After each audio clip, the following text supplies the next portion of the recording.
Hello everybody, my name is Walter and this is an addendum to episode 79 in which I talked about using Minecraft commands to count blocks, entities and items within inventories. Now looking back at that episode, I noticed that I went very heavy on explaining the implementation example, but was a little bit light on actually explaining in the first place what is the basic principle for counting blocks, entities and items. So this is what this addendum here will be about. Just a quick summary of how all of this here works in principle. And with that, it's time to talk about counting in 3D volumes. Now, first of all, counting or measuring in general usually can be differentiated into two different categories. We have non-destructive and destructive. Non-destructive means that the act of counting or measuring doesn't affect the situation. Destructive, on the other hand, means that in some way you interact with the situation and change it. So, for example, blocks are being removed, entities are in a different location, or NBT data is different. Subsequently, non-destructive can be repeated over and over and you tend to get the same results. Destructive can only really be done once and you will get different results the second, third and so on. With that out of the way, let's talk about the basic principle for most of what I'm going to show you today. The idea is that you use a command you can filter for blocks, entities or whatever, so it only affects what you actually want to count. That command tends to give you the number of affected blocks, entities or whatever as a result, and then you can use the execute store command to store that result as a scoreboard objective score or maybe NBT data or in a data storage. And with that, it's time to get a bit more specific, starting with counting blocks. Now for that, I'm going to start with the destructive counting. So we have again our execute store result. In this case, I'm using score. And the command we are using for the counting is the fill command on the 3D volume, placing air and replacing only the blocks we want to count. So you can use a block ID here or maybe a block tag, for example, all wool blocks or maybe the standing and the wall touch as one. For the non-destructive counting, we do basically the same, but the command we're using is the clone command with source and target area. Here I would recommend using the strict option to just make sure that we are not accidentally triggering any observers or block update detectors. And then we're filtering again for our block or block tag. And since source and target area overlap, we are also going to use the force argument here. The important part for this to work is we have to make sure the source and the target area are identical.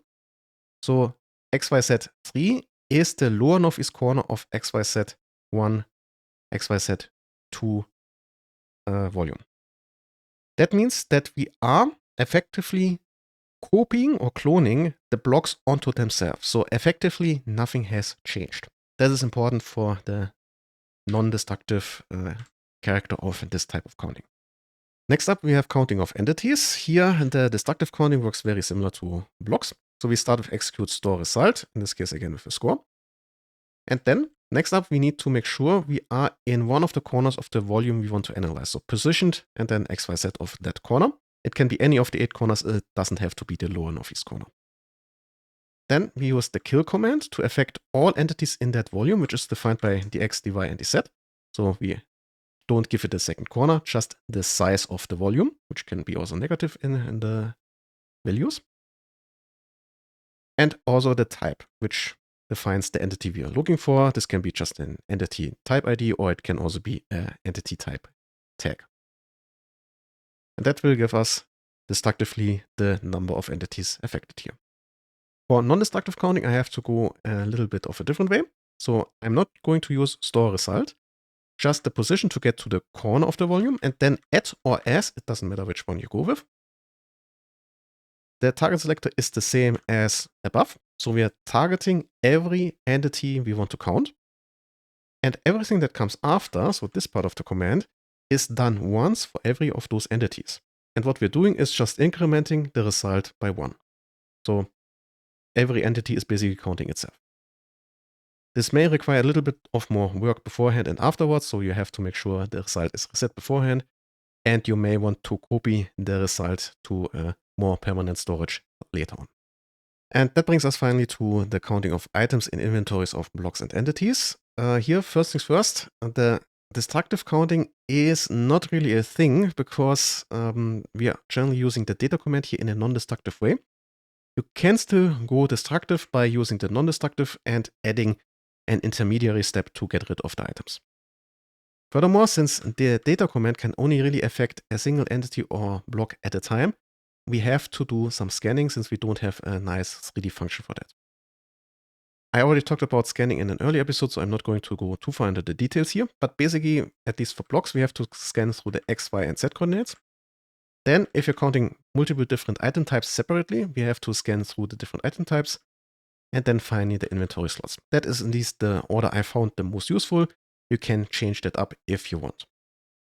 Now, let's talk about counting in the inventories of blocks. First of all, blocks can have at most 27 inventory slots. Those are the chests. If you're checking for slots that don't exist, the commands will simply fail silently, so not going to cause any real issues with that. So you can actually hardcode it and don't have to pre-check how many inventory slots are actually there. Now, with that out of the way, let's talk about the scanning. So we start at the top layer with going through the X coordinates with execute positioned. You can hardcode it like here, or you can use maybe a recursive call and then some kind of variable that is incremented and runs into some kind of limit to make sure you have only the volume you're actually looking at.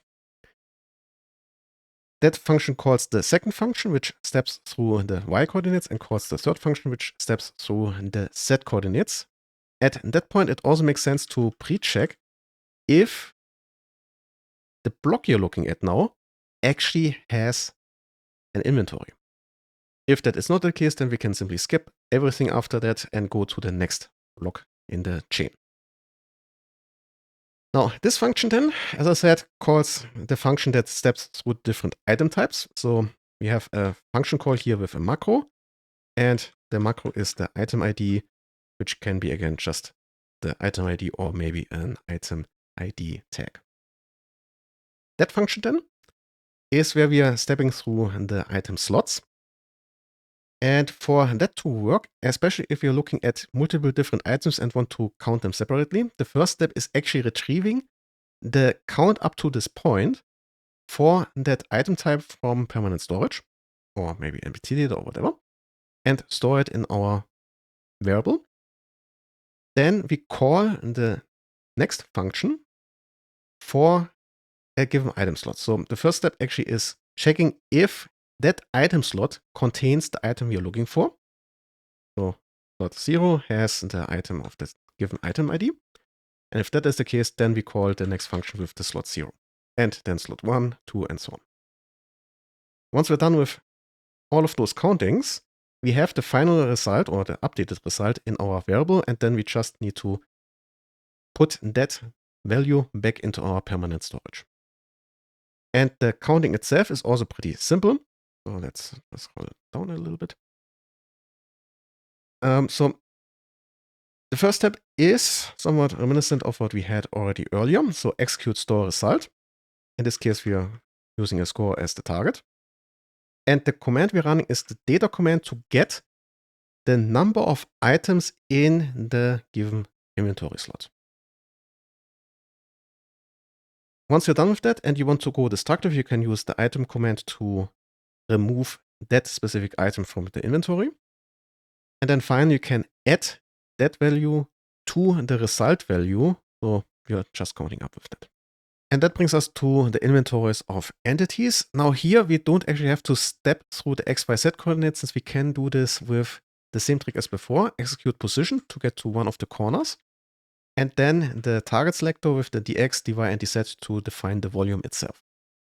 At this point, it makes sense to use as and not at as the argument here, since then you can later on reference the entity itself with just at itself, and you don't have to do things like targeting the closest entity of a given type or whatever.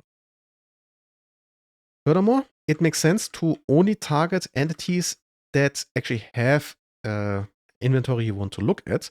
So maybe just players, or you define an entity tag that contains players, villagers, and maybe horses also. So you are not creating more lag than you actually have to. This function then calls the next function with the macro, which tells that later function what item you're specifically looking for. Then on the next function layer, we are going through the inventory slots. And here it gets a bit more complicated because not only do, for example, players have 45 inventory slots, so main inventory plus hotbar, but they also have the equipment slots. And they have different names in the NBT data of players. So here it can get rather complicated depending on how many different types of entities and entity inventories you actually want to look at. And it might actually make sense for optimization reasons to add an additional layer in between that checks, okay, what type of entity am I actually looking for? And then just look at the inventory slots that entity actually has. But from this point on, we are more or less running analog to what we had earlier. So retrieve the score up to this point, then go through the inventory slots, check if the inventory contains the corresponding item, and if it does, call the next function, and then at the end, store the final result back into permanent storage. And the function down here is the same as before, so get the number or the count from the corresponding slot, maybe clear that slot, and then add that temporary value to our result value. And that brings us to the end of this little addendum for episode 79. I hope you enjoyed it. I wish you a nice day, and well, see you.